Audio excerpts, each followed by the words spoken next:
Welcome to this World Satsanga, the pre-recorded World Satsanga that's being held in conjunction with the Moore Show. That's Kevin Moore of the Moore Show, and the date for transmission is the 17th of September 2016.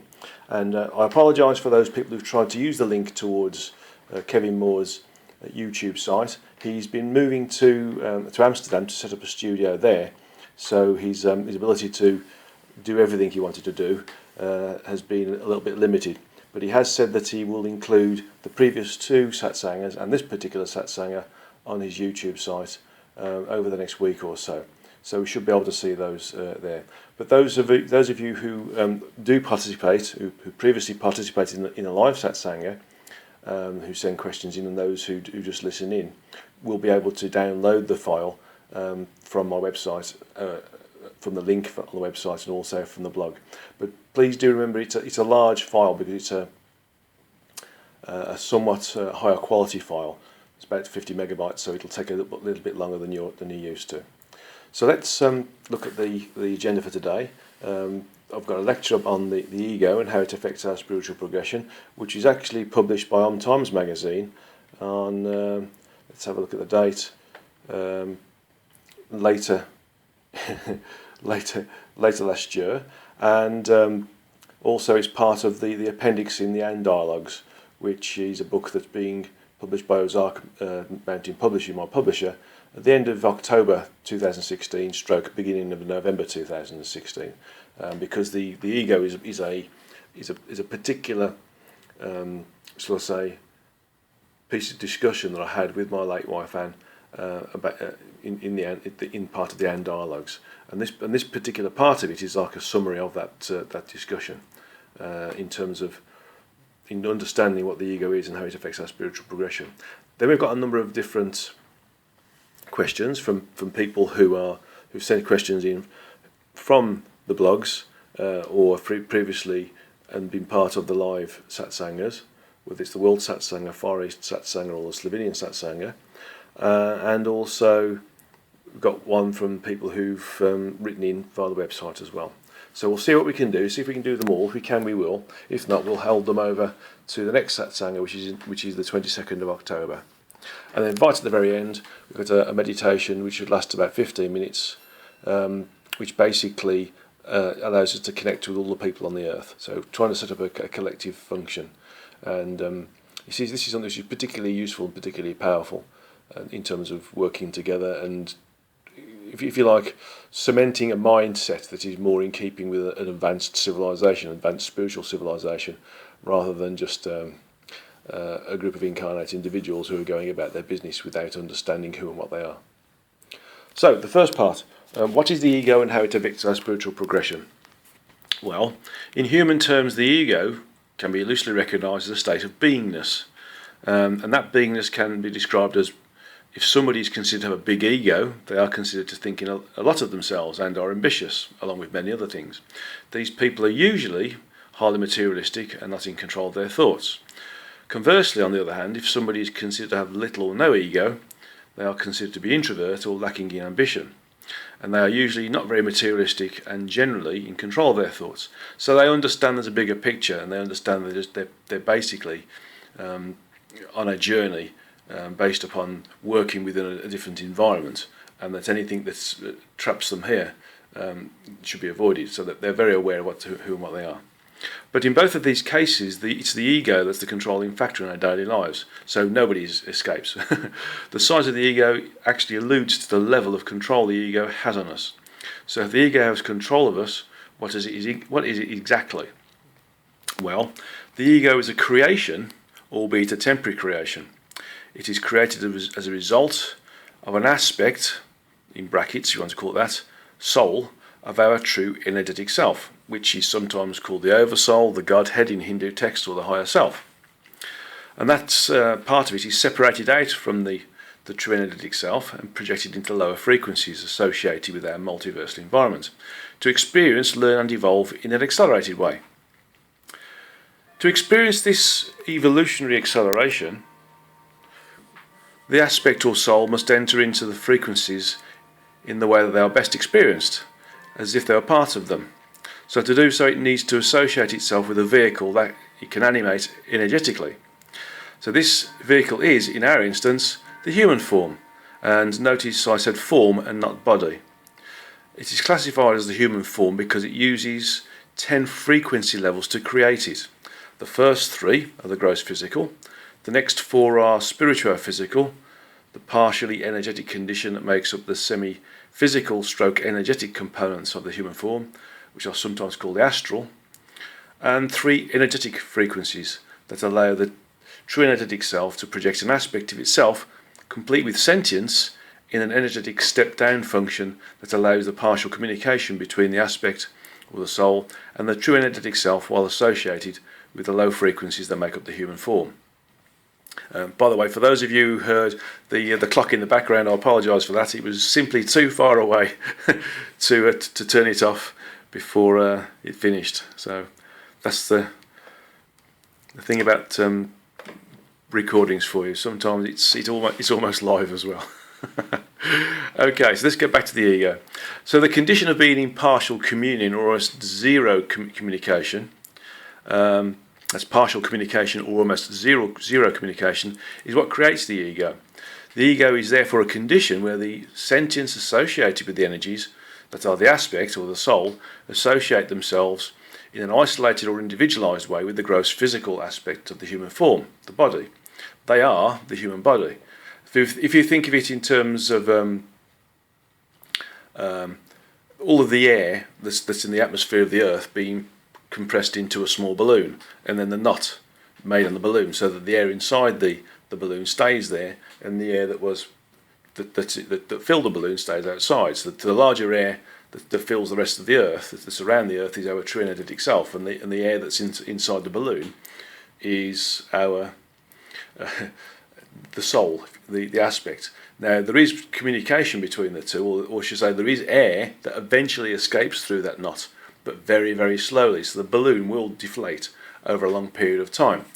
And this inability to have the air come in and out of the part of the balloon that we inflate it through in a ready and easy way is what creates this lack of communication between the soul or the aspect of the true energetic self and the true energetic self itself.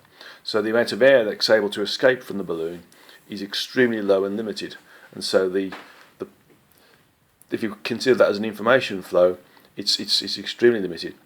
If you consider the information flow based upon airflow when we're trying to blow the balloon up, that's better, but it's still constrained by the diameter of the balloon, the neck of the balloon itself. And we're only able to communicate with our true energetic self ourselves properly when the air, for instance, in the balloon is right outside of the balloon and back into the atmosphere. So it's worth thinking in those terms. It's also worth thinking in terms of if our true energetic self was the internet, and we as an aspect, an incarnate aspect, are a computer, then if we can normally communicate with the internet by being part of the internet or having instantaneous, massively fast broadband, then we're in total communication and have all the functions associated with that. But if we're having to communicate with the internet with an old modem that's operating at 1 or 2 kilobytes a second, if we're lucky, then you can see that the opportunity to communicate properly is difficult at best. Okay, so this is what creates the ego. The ego is created as a result of this temporary or transient condition, because of this, it can only exist whilst it's in the human form, or while the human form is operational or alive, and when we're not self-realised. This is an important comment here. Okay, the ego is a temporary or transient condition because it can only exist whilst in the human form, i.e. when the air is in the balloon and the human form is alive, and when we're not self-realised. That means we've managed to undo the knot of the balloon, and the air is able to pass freely to and fro through the neck of the balloon. So when the human form demises or dies, it dissolves. And although the experiential memories of what we are whilst incarnate are not lost, because they're always transmitted to the true energetic self in parallel with the experience itself, the ego can also be dissolved if we work on our spiritual development and regain contact with our true energetic self or higher self. So the ego knows that it's only transient, and it knows that while we're incarnate, its reign or control of us can be reduced or limited or put to one side. And so it does everything it can do in its power to stay in control of us, to stay alive for as long as it can. And so it will work hard on arresting our spiritual progression. Okay. So the ego makes us think in a lower sense that we are the human body. And so it keeps us under control in that way, in making us think in materialistic ways, in ways that aren't higher frequency. So as incarnate aspects of our true energetic self, our main role is to become spiritually self-realised whilst incarnate, resuming communication with our true energetic self in the process, working in the physical whilst not being of the physical. Therefore, trying to undo the knot in the neck of the balloon. In this condition, there is no room for the ego, okay, and it dissolves. But the ego knows this and is patient. It's very sly and very resourceful, and can use convoluted methods to trick and fool us into thinking we've mastered it. It infuses us with feelings of self-consciousness, failure, depression, success, materialism, pride, and status. And success and pride are two emotions the ego can use with considerable skill, because we can feel these emotions as a result of being pleased with our spiritual progress and anything else we do. And when it uses these things to the best of its ability, we can think we're making spiritual progress when in effect we're not. So if you think about it and you pay attention, you can notice how some of the most spiritual people have the biggest egos. It's because they've lost control of their ego. They've lost control of their humble beginnings, and they start to believe what the ego tells them. And the ego feeds upon the thoughts and processes and verbal communication of others, which back it up as well. So the very moment we think we've mastered the ego, we've lost the battle, and the ego is back in control of us and our thoughts. And we lose some of our spiritual progression as a result. So best thing to do is stay aware, stay observant by observing yourself in a passive and non-judgmental way, and look for the signs of the ego rising within you. Then act upon it and continue your spiritual progression and your goal of becoming self-realised whilst incarnate. And the best way of doing that is to use something that's called the observer self. And the observer self was taught to me when I did my Brennan healing science work about 15 years ago, and it was described in a book called The Undefended Self by Susan Satsanga. And the book is still available on Amazon or ABE Books. That's A Alpha Baker Echo Books.com. I'm not sure if it's in publication now, but it's certainly available on Amazon and ABE Books, and it's very good.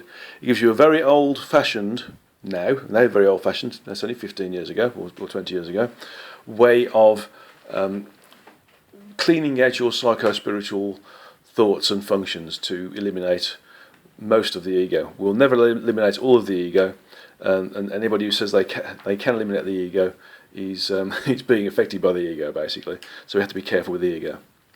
Okay, so that's a short lecture on the ego and how it affects our spiritual progression. And please do note that everybody on this planet has to be careful and not think that they've mastered the ego, because at the point we think we've mastered it, we've lost control of it again. And that's everybody, irrespective of how humble they seem. That even includes the Dalai Lama, and I'm sure he would agree. Okay, so let's look at the questions we've got and move forwards a moment.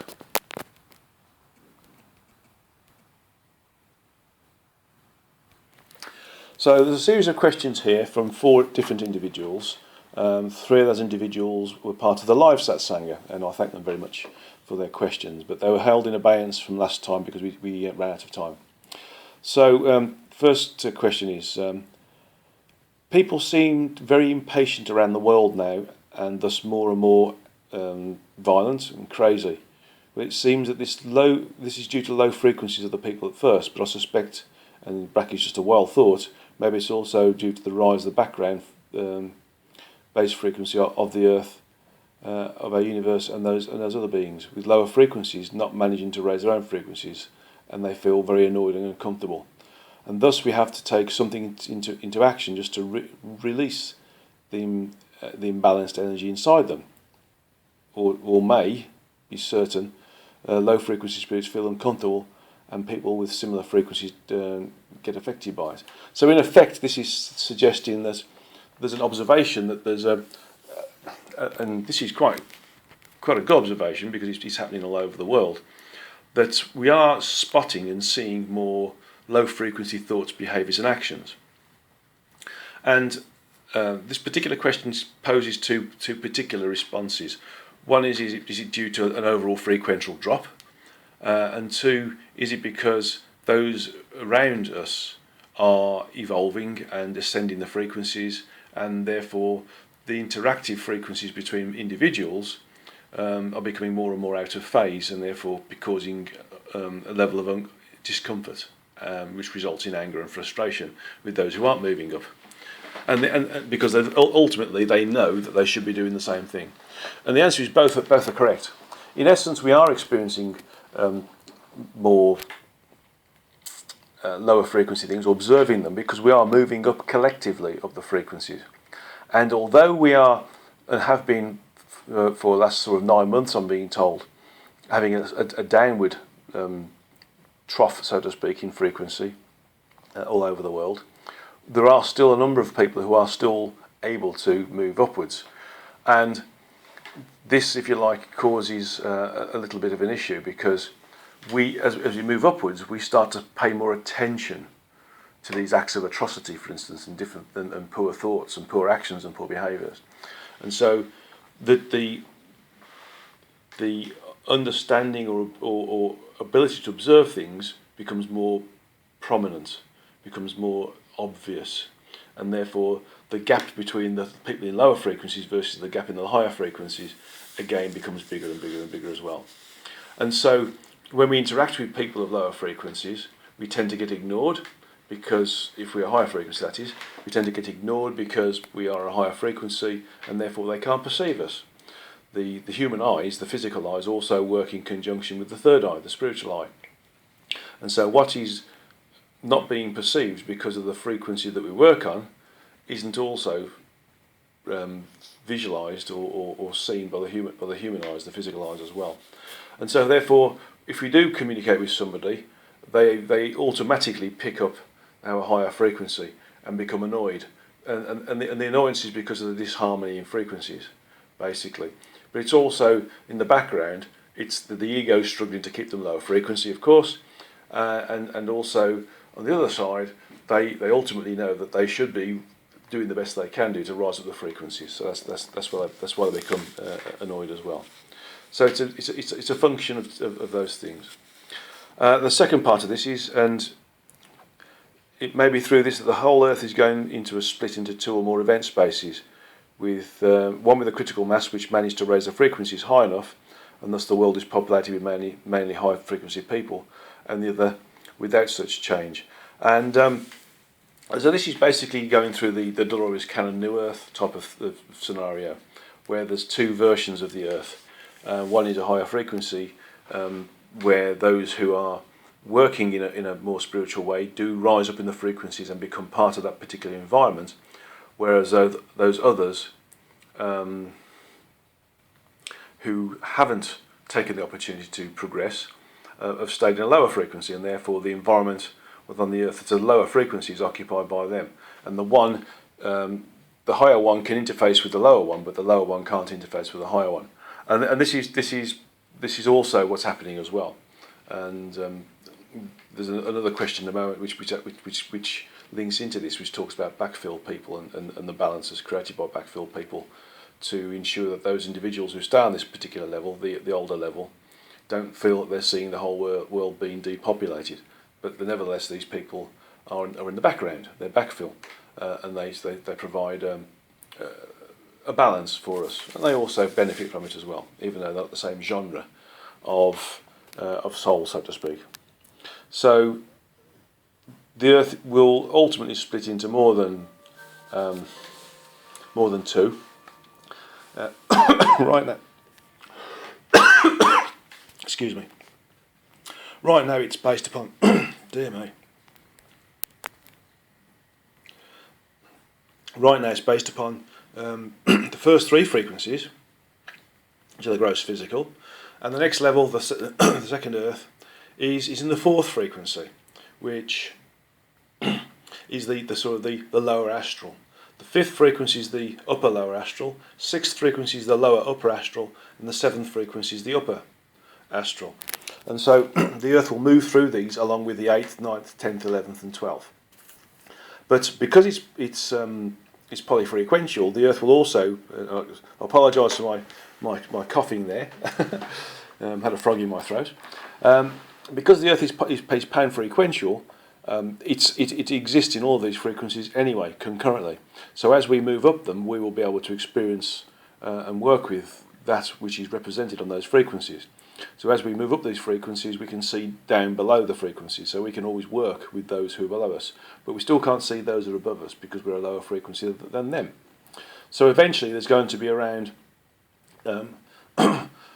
if we think about it, there'll be 10 Earths, 9 of which could be classified as new Earths, but they'll be progressive new Earths. Okay, that's subject of another lecture, I have no doubt, which we can go into some detail with. But it explains, in essence, the Dolores Cannon theory and how it can be projected forwards into the understanding that I have as well. Okay.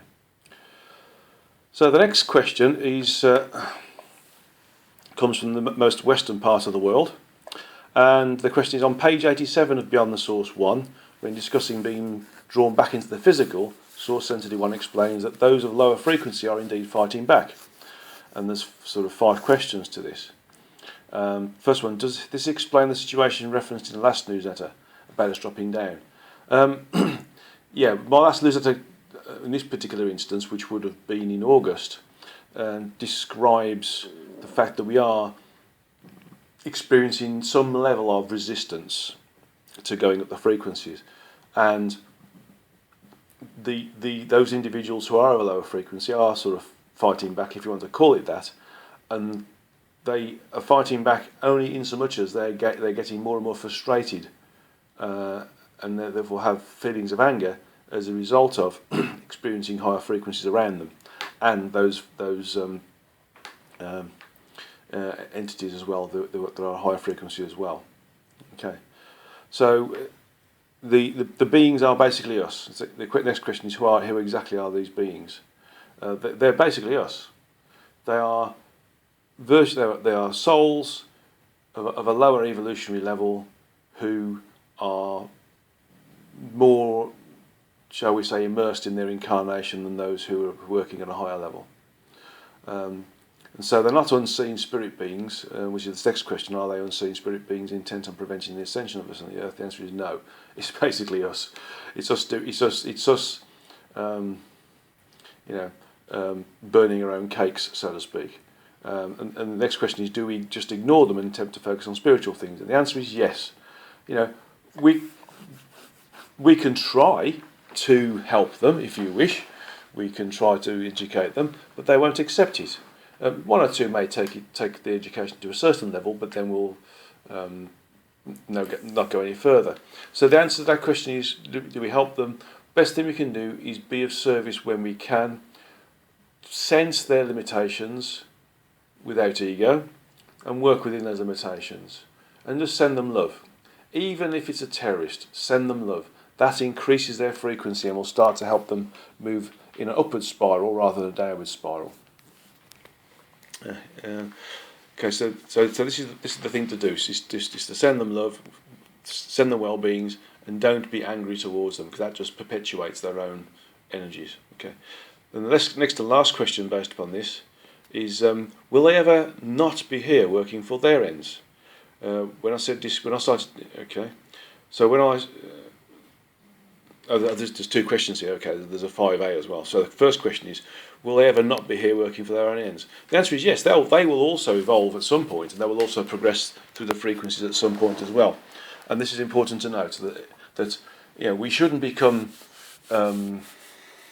egotistical, so to speak, about our own position, about us thinking that we're more evolved than somebody else. I mean, we're all here to do a job, and that's to experience, learn, and evolve in the way that we are doing it. And there's no rules other than the way we want to do it ourselves. We can give ourselves some level, some guidance. We ask other entities to guide us in what we're achieving. But the most important thing is to recognise that people are doing it in their own way. And they will get there. As surely as we get there, they will also get there. And so it's important to think of it in that way. And the final question is, when I was discussing getting started on Anne's book, which is the Anne Dialogues, and another plug here, it will be available at the end of October 2016, which is stated as here. I was discussing this at the end of the Origin Speaks. The issue is time. She says we have a lot of work to do and not a lot of time. And the question is, in what sense is this true? And the comment is that Anne now has all the time in the world, and I hope that I still have all the time in the world to write and help humanity along the way as well. And thank you for asking that question. And so to back that up, the comment is from Source Entity Thesis that there are no time constraints. There is no time constraints. There is only ability and availability, if you want to call it that, to communicate in the way we can. And the not a lot of time is basically because Anne needed to move on and recommune with her true energetic self. And so working with me, in her case, was sort of holding her back a little bit. Although she could have communicated with me from the state of any form of communion that didn't involve full communion with her true energetic self. It was better for her and easier for me as well to have her in some of the frequencies that were sort of closer to the incarnate frequencies, and the amount of her own availability meant that she used a human term of not a lot of time. And of course, my own sort of longevity here, although I think I understand how long I'm supposed to be here, might not be what I think it is, because sometimes there is the odd curved ball, the odd wild card given to us, and sometimes our true energetic self decides that we've done enough and it is time to go. And so my own thoughts of my own longevity might be in error. That may well be there to help me focus on getting things done without worrying about how much time I've got left. And so it could be a case of also there's a combination there of how much of her own work she has to do, and therefore what she can spare to work with me, aligned with how long my incarnation has to last. So time doesn't exist at all. It's just the window of opportunity that's available for her to work with me before she moves back into the state of whatever state of communion that she's agreed to have, or is having with her true energetic self. So I hope that answers that question, and I hope I am here long enough to finish what I'm told is 12 books. I'm working on the 7th right now, and I'm 38,500 words into it. So we'll see how we go. I'm expecting to finish the 12th book by the time I'm 65. So I've got 10 years to go, at least. I hope. Okay. And before we ask the question, listeners, no, I don't know everything about myself. That would be too easy. Everybody has to go through the maze blindfolded, I'm afraid. It's part of the rules and regulations of being incarnate. Well, let's say that rules and regulations. There are no rules and regulations. It's simply a function of the frequencies being here. Okay. So the next question is. It's based upon the integration of the energies associated with the body. And the first one is, where does the ego sit in our body? You said it is right behind the heart chakra. So is it within our or near our soul seat? Others say the ego is programming or a mental construct, like for example, three-dimensional mind that believes in separation, lack, and limitation. Can I explain? Well, the ego.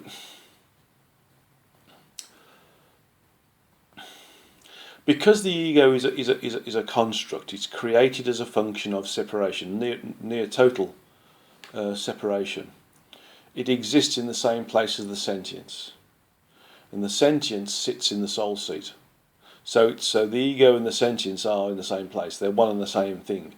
It's just that the ego is a function of the sentience through lack of communication and lack of connectivity, believing that the human body is what it is, and starts to think of itself as an individualized being, and that personality, if you want to call it that, that is created as a result of this individualization or near total individualization, is what creates is what the ego is basically. So it's our personality, although it's got a level of intelligence, the subconscious, if you want to call it that. Although some people might disagree with that description. The subconscious is the part that drives the ego. The personality is what you see in front of you when you speak to somebody who's incarnate. But the ultimate ego is both the personality that you see and work with, and the subconscious as well. Not the higher self. That's a completely different thing altogether. Okay. So the second question is the ego's functions limited to lower three chakras, which makes it identify with the gross physical form, or is the soul, in brackets sentience, animating all 10 chakras regardless of the ego? In essence, the ego's function is limited to the sentience and its connectivity to the human form. And so we can actually disregard the higher three energies, the 8th, 9th and 10th energy, and it seems to be limited to the first 7, so the gross physical and spiritual physical, because those are the energies that animate the human form. The other 3, the 8th, 9th and 10th, are simply a step down function that allows the energies to move down through the frequencies in a coherent way, which maintains some level of connectivity, but not enough to create the communication between the projected soul or aspect and the true energetic self. Okay. So where does the sentience sit in our body? Same place. It's in the soul seat. The question was, but in the last meditation you said it's behind the third eye or pointing ahead. Right, that's a misunderstanding. That's a human condition. We think of ourselves as sitting in our head, because we look through our eyes, we speak through our mouth, we breathe through our nose, we listen through our ears. The senses, 4 of the senses that we use are in the head, the higher part of the body. So we think of ourselves, our intelligence, our sentience, as being in the head, and it's not. The sentience is in the soul seat, which is in the midpoint in between the front and the rear heart chakras. So it's in the same. So it's the location of sentience and the ego is the same place. And it's not it's just that we relate to ourselves as being in the head, in the point beyond the third eye. So that's a slight misunderstanding there. Okay. And the last one is our individualized free will the result of pure communication with our true energetic self, or poor collective consciousness with other human beings? And the answer to that is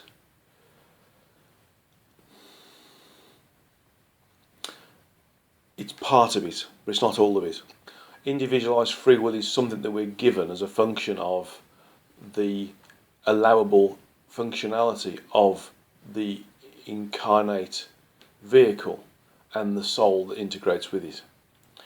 There are generally, I'll start again. Generally, most incarnate vehicles throughout the physical universe are operating in some form of collective consciousness, and there's various different forms of collective consciousness, various different forms of integration, and that's explained in I think in both the Origin Speaks and the And Dialogues. But in essence, we have individualized free will as a function of what's being allowed for us to have. Clearly, because we become individualized, so to speak, as a function of the lower frequencies and incarnating into a vehicle that's low frequency, that augments that free will. Because we're not thinking in terms of everybody else, we're thinking in terms of ourselves. Notice that when we work with other beings and they're a higher frequency and we're a higher frequency, we start to think of each other collectively. We work for each other. We're of service to each other. That's thinking in a more collective way. So you can say that in some way, shape or form, that as we evolve, we think more collectively than we do as individuals. So and that's a bit of a clue there, because we are actually a collection of individualized sentient energies that are separated away from our creator, the source. So that should help answer that question. So in this question, how is individualized free will going to be given to other entities higher up in the physical universe, when they have already had more connectivity with their collective and their true energetic self?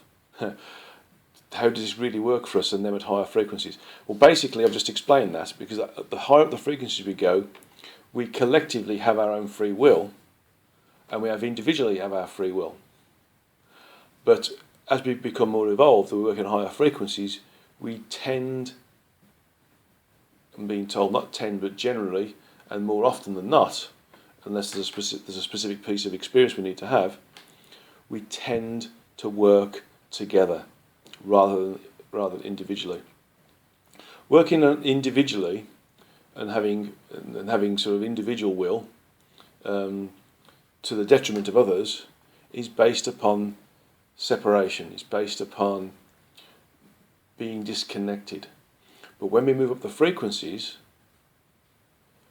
we become more connected, and we start to realise who and what we are. We start to realise we're part of a much bigger collection of entities, much bigger being as a collection of entities. And so we start to work in this collective sense. We start to be of service to people. We start to think of others before ourselves. We lay our own lives down before others as well. So this is what happens. And so even though in the rest of the higher frequencies of the physical universe, there are entities that are clearly have their own free will. They don't use it that way. They use it as a collective sense.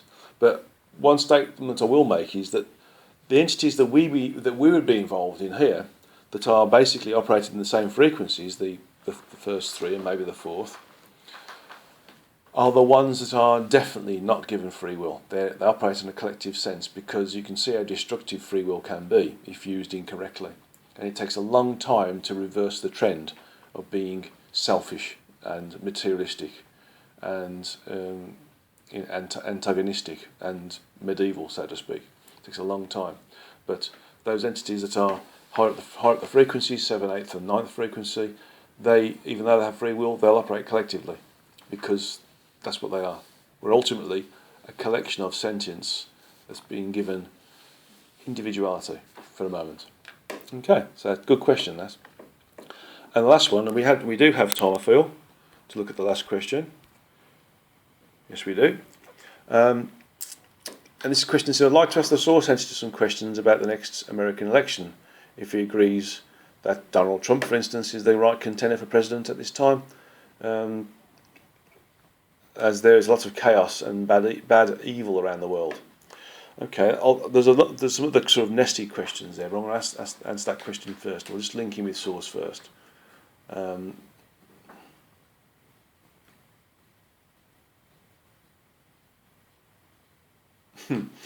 the response is, we should be mature enough now to be able to recognise that we need leaders who are thinking for us and about us, rather than for themselves. So, irrespective of who the contenders are for a presidency, and this is any presidency, not particularly the American presidency, if we see how one of those contenders is operating, then we don't vote for them. This is a collective function, and it's all to do with choice. It's giving us the opportunity to make the right choice, to go down the right road, to take the right event space and the right event stream. We talk about event streams in the 7th book, the book it's called the Curators. I almost forgot my own book title then. That's not very good, is it? It's called the Curators, and we talk about event streams and the Curators. Okay, but it's all about choosing the right event stream, and it doesn't matter. Source gives us everything, even evil, as a function of choice. If we choose evil, then we need to experience it in some way, shape or form. But in the other sense is that we've got the chance not to choose evil. And if we choose evil, it may be that we need to come back and unchoose it later, or choose another route later, another incarnation. because evil is ultimately a function of lower frequency thoughts, behaviours and actions. Whereas if we chose somebody to be president who is thinking of the collective, population of the states, for instance, or the rest of the world, and the ultimate heritage of us as incarnate individuals and what we're leaving for other incarnate individuals to work with, then we will not vote for that individual. So it's immaterial in that sense. That one individual has no power over us, only what we give it over us. So if we want him to lead us, we will vote for him. Does that make sense? It's about our choice. We're given opportunities, the right road, the wrong road, the best road, the slower road. Okay? And so it's up to us to make the right choice. Okay? And we can't blame anybody else. It's our choice. Okay? And the next part is, and the group ISIS say they are killing in the name of you. That's God. I feel sorry for all the people where the earthquakes and flooding, etc., happen, and are left without feeling safe. Okay. So first bit about ISIS is that again, everything that happens around us is a function of a waypoint, a marker, showing us how we shouldn't work. And as we start to reject these ways of working, reject terrorism, reject individuality, reject materialism, reject egotism, and become more aligned with working together in a loving and caring and sharing and progressive way, then we'll reject all these sorts of things. And then things like terrorism will burn out. It can't survive in an environment where, at the end of the day, everybody rejects it. Terrorism works upon people wanting something to happen. And the terrorists themselves, feeding on that lower frequency energy, work with it to project it. But at the end of the day, they're only doing God's work as well. God is giving us an example of how not to be. It's up to us to choose whether we are that which we're not supposed to be, or whether we choose the right way. Okay? We are ultimately in control of our own destiny, free will, but our own destiny is together, not separate. So we can send love to these people, we can send positive thoughts and actions, and hope that they themselves also come out of their downward spiral. And again, earthquakes and flooding, etc., all these natural things are again a way of getting us all to think together in a caring and sharing and loving way. Sending people care packages, sending people assistance, help, giving them shelter, sending them love, if they've lost their family, giving them, asking them to join your family. All of these different things are all part of the things that occur when we're thinking in a higher frequency. If we're thinking a lower frequency, we just think, oh, that person's in an earthquake, tough. That person's in a flood, wrong place, wrong time. Those sorts of things. But when we're thinking in the right way, we think, those people in an earthquake, let's send them what we can financially. If we haven't got it financially, let's send them love. Let's send them both anyway. And the same with flooding. So it's all to do with the thought process that we work with and how we progress. It's all to do with giving us opportunities. They're little milestones, little waypoints, little marker points to help us think in a collective way. Okay. Again, with all this stuff though, we have to be careful that we don't invoke the ego, because there are individuals who use it for egotistical purposes and not for the general sort of purpose. They put themselves on a pedestal in some way. So it has to be done in a selfless and a way which is totally of service. And the other part of the question is CERN. That's the location in Switzerland where they've got the Large Hadron Collider. Is CERN safe for us as scientists to find out how certain things of the solar planets, for instance, how to create dark matter, the God particle? Are they what they're made of? Are they messing around with nature and opening portals for other entities to come through?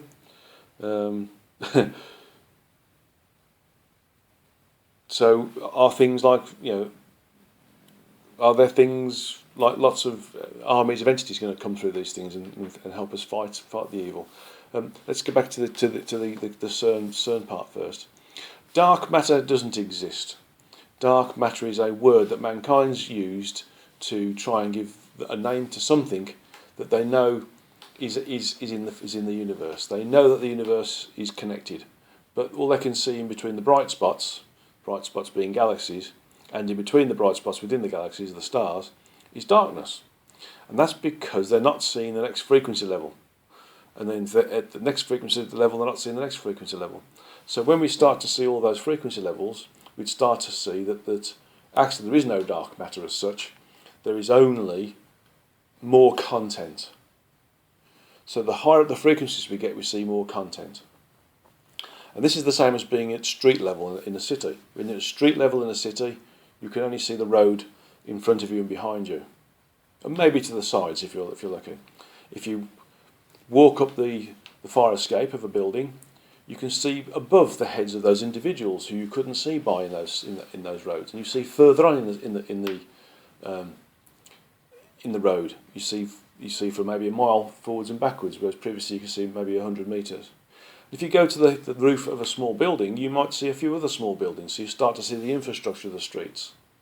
If you go to another higher building, you start to see more infrastructure. You can see how big the city is, where it's going to, the parks, the skyscrapers, the office blocks, the residential areas. And so we start to see more and more and more. And that's the same thing with frequencies. The higher up the frequencies we are, we see more of the content of the universe that is there. It's just that not all of it's on our frequency. And because not all of it's on our frequency, we haven't got the capacity to create machines that allow us to see things on frequencies that are higher. Eventually we will do as we rise up the frequencies. So there's no such thing as dark matter. And as for the God particle, well, everything's the God particle. Everything around us is God. There is nothing that is not God.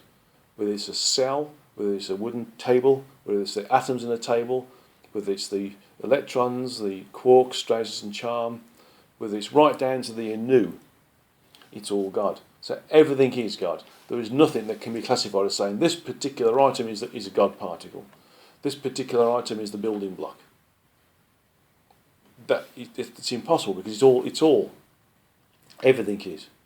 In every stage of gross physicality and frequency and dimension and zone and continuum and everything else that's associated with the structure of our source, not particularly the structure of our multiverse, everything is our source. So there's nothing that isn't. So a God particle will never be found because there's no such thing, because everything is. If they look at themselves, they'll realise that they themselves are the God particle. The CERN Large Hadron Collider itself is the God particle. They're not messing around with nature. In fact, actually, my understanding that I've been given about the Large Hadron Collider is it will never work. It will never achieve what they want to achieve because it is trying to crack a walnut with a sledgehammer. The more they push, the more resistance they get. The faster a boat goes, it never overtakes its own bow wave because it just creates a bigger bow wave. The faster they try to go, the less they can go faster. It's all to do with understanding. And when we understand the energetic side of things properly, we'll realise that it doesn't even take the power of a small flashlight battery to flick through the different frequencies and through the different dimensions. It doesn't take a huge miles-long particle accelerator to achieve it. It just needs the right understanding, the right evolutionary level. Technology, if you want to use it at some point, but afterwards we can do it ourselves. We can mentally project ourselves to these different places. Okay. And the last question is, do I see a host of armies come down to help us fight the evil, or take us off the planet if we have catastrophes, I would guess? And the answer is,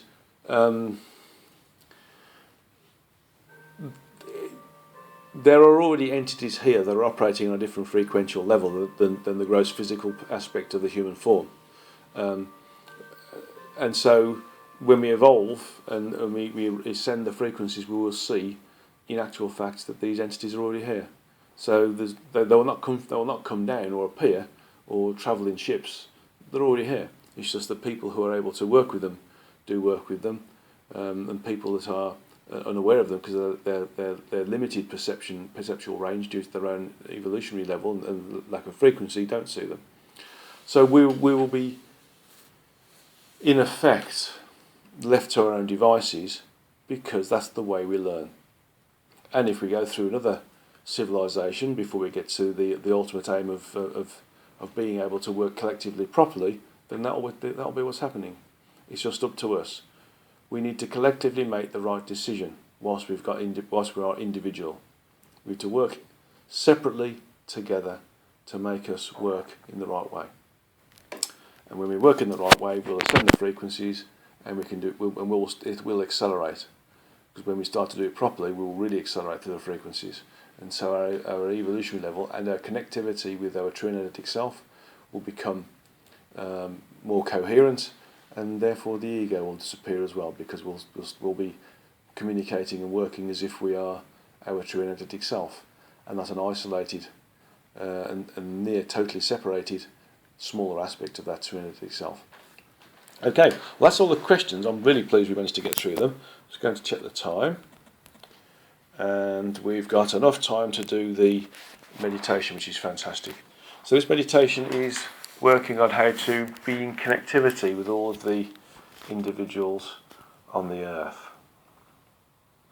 Okay, so I want you to just close your eyes, sit in a straight backed chair,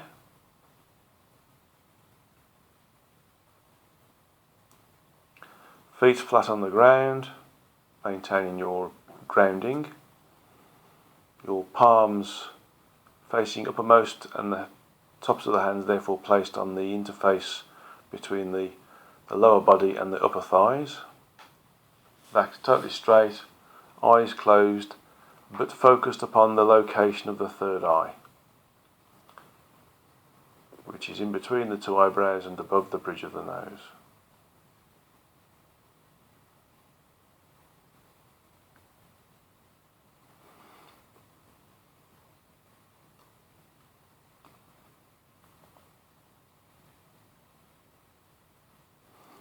Okay.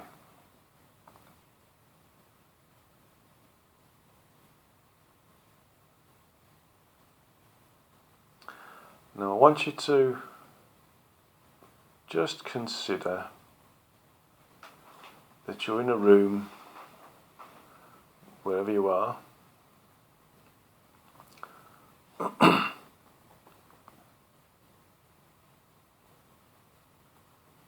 and you're alone in that room.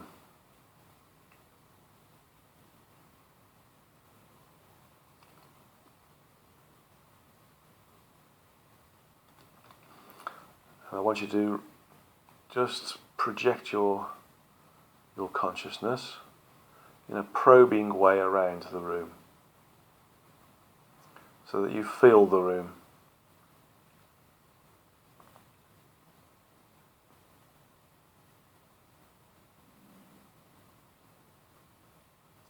Feel the corners, feel the floor, feel the walls, feel the light switch, feel the electric power socket, feel the chair that you're on.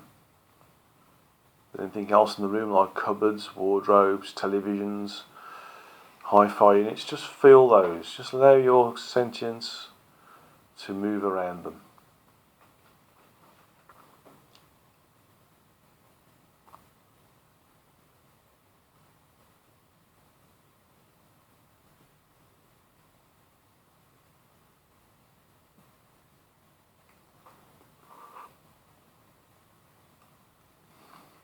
Now I want you to move your consciousness outside of this sphere of constraint, this room, and into the rest of the house. And just pick up on the entities that are in the house with you.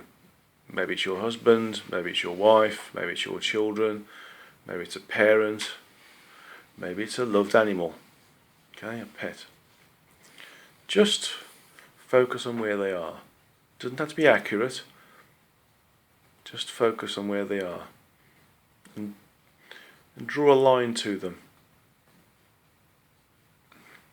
Just imagine yourself from your heart chakra drawing a line of connectivity to their heart chakra. You don't need to visualize it, just need to state mentally by using your mentally spoken words to achieve the same thing, that you're connecting to their heart chakra. You can do it individually or collectively. I'm connecting to the heart chakra of my dog, I'm connecting to the heart chakra of my daughter, I'm connecting to the heart chakra of my son, I'm connecting to the heart chakra of my husband or wife, or parent or grandparent, okay, or parent-in-law, or just visualize all of them together and send out these connecting links of energy to them in one go.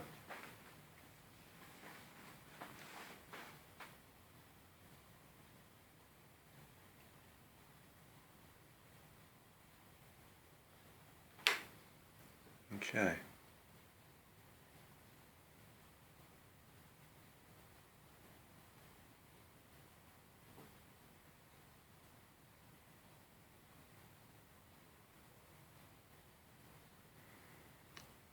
Now, you've done this in your house, so do the same thing in the suburb that you're in. Just think of all the individuals in the houses. Maybe there's some that are close by that you know more closely than others. But just think about rising yourself above your house now, so you can see more of your suburb or your street or your road or your cul-de-sac or wherever you are. And that you ask your heart chakra to automatically send links out to the heart chakras of these people.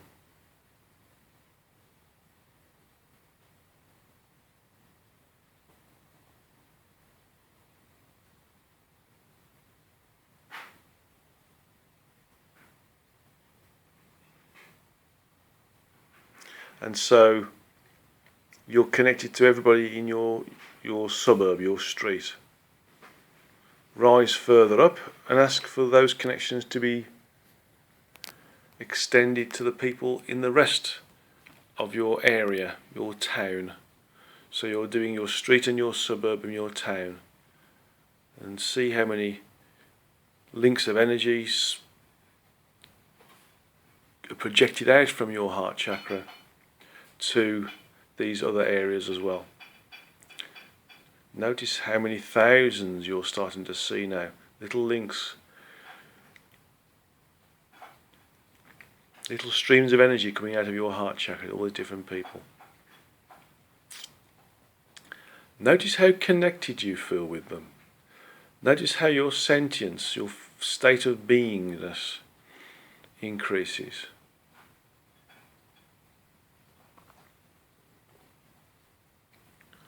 Notice how you're able to feel bigger than you are. Notice how you feel as if you can tap into their thoughts.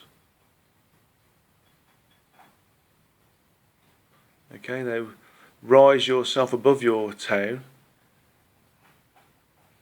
and do the same thing. Ask your heart chakra to connect automatically with all of the beings in the city that you're in. So you get more, tens of thousands of links that link in with all the heart chakras of all the people in your city.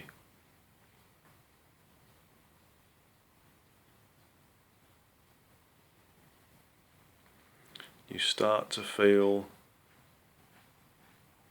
as if you're merging with them. Your individuality is being lost.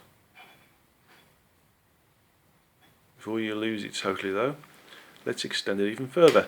Let's rise ourselves as if we're going up further into the air, so we can see the whole country or landmass that our city is within. And ask our heart chakra again to send out little links of energy or lines of energy to all the individuals on that landmass that's aligned with our country. And so our individuality starts to diminish as we become more and more connected with more and more individuals. We start to feel as if we are a much bigger being, a being that is created as a result of a collection of smaller beings, a sentience that is bigger than the individualized sentience.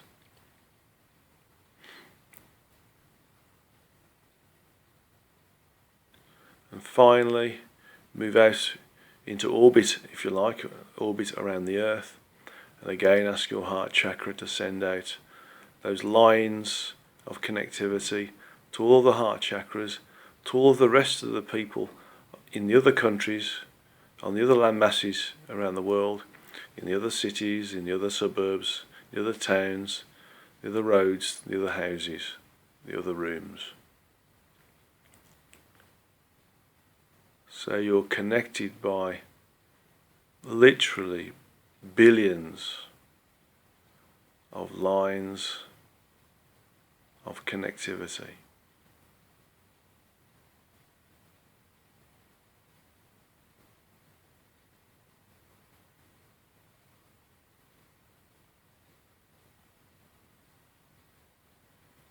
Notice how you feel.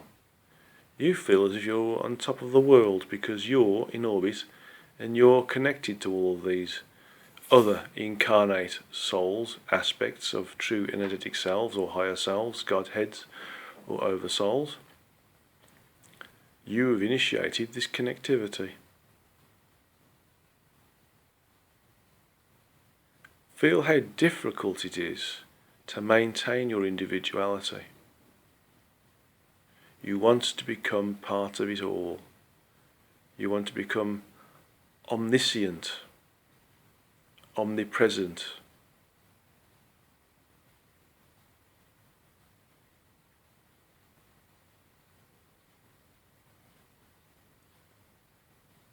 The desire to become one with everything, one with everybody, is compelling beyond belief.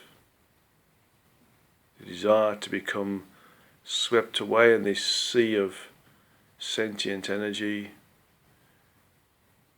which creates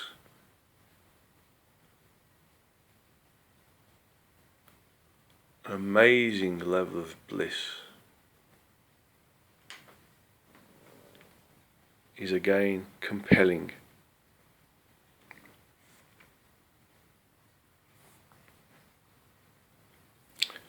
Stay there for a moment. We'll just stay here for a few minutes. Allow yourself to be absorbed. Allow yourself to lose your individuality as a small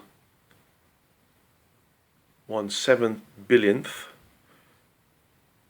as an example, of the size of the total sentience that's associated with all the incarnate entities on this planet.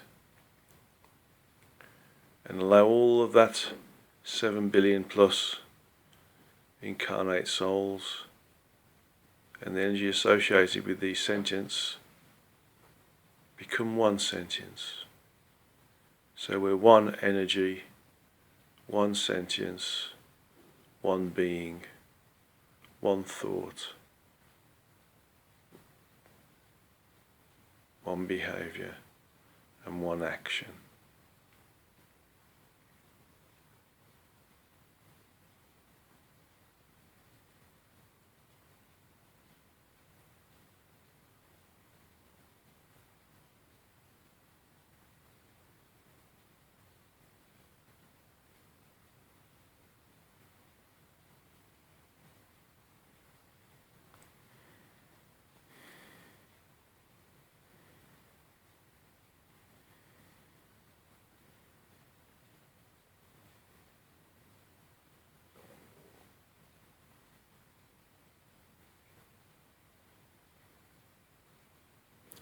Just allow yourself to drift in all of this sentience.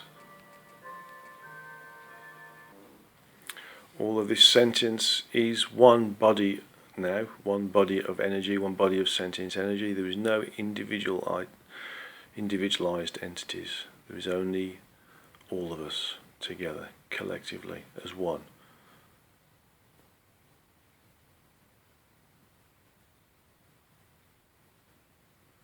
Stay here for a few moments longer.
Depending upon how you've relaxed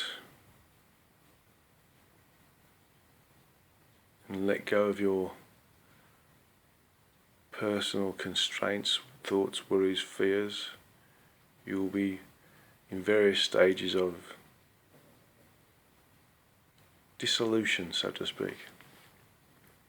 So ask for all of your parts, all the sentient energy, all the bits of you that are distributed in this vast network of sentient beings that are creating a single conscious entity,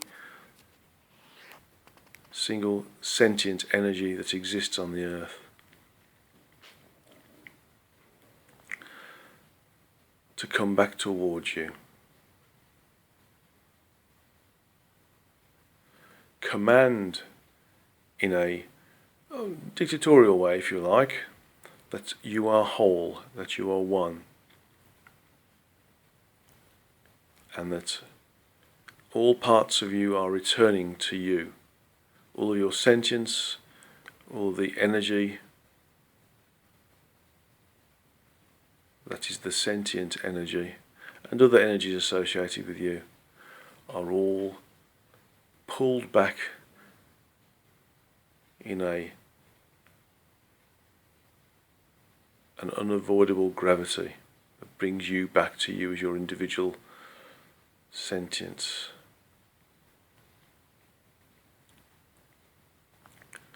And having gained your individuality, you'll start to think clearly.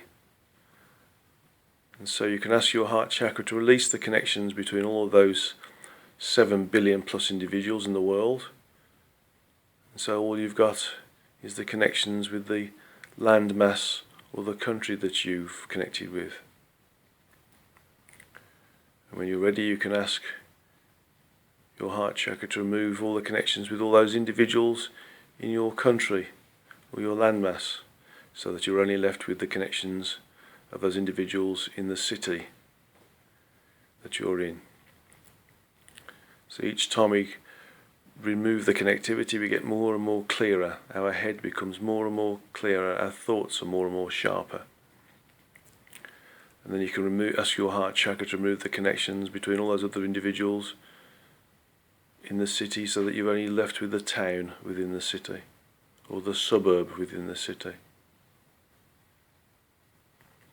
Again, your mind gets clearer, your thoughts get clearer, your individuality becomes sharper, your connectivity with the others diminishes. And now ask your heart chakra to remove connectivity with everybody else in your suburb or your town, so you've just got those in the road that your house exists within. And again, you become more and more individualized, more and more clear thinking, so to speak, in an individual way, not in a self-realized way. And then ask for your heart chakra to remove all those connections with those in the street that your house is in, so you've only got those connections with those entities in your own house. And then finally, ask your heart chakras to remove the connections with those other entities in your house. So there's just you in your room, and your ability to just move your sentience around the contours of the walls, the roof, or the ceiling, should say, and the floor, and any other objects within the room, to give you the expression of the ability to move your consciousness around.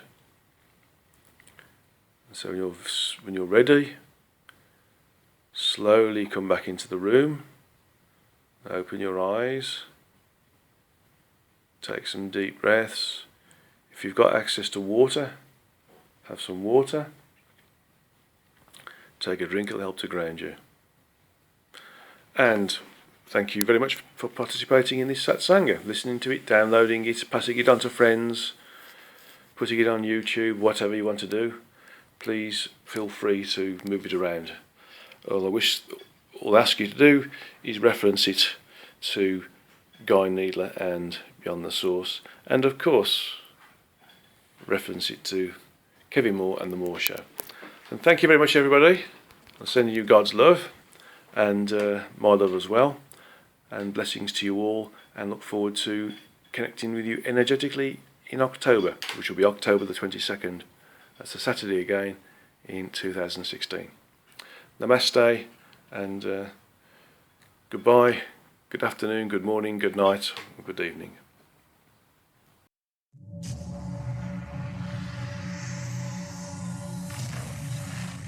Did you see the aliens in Crete?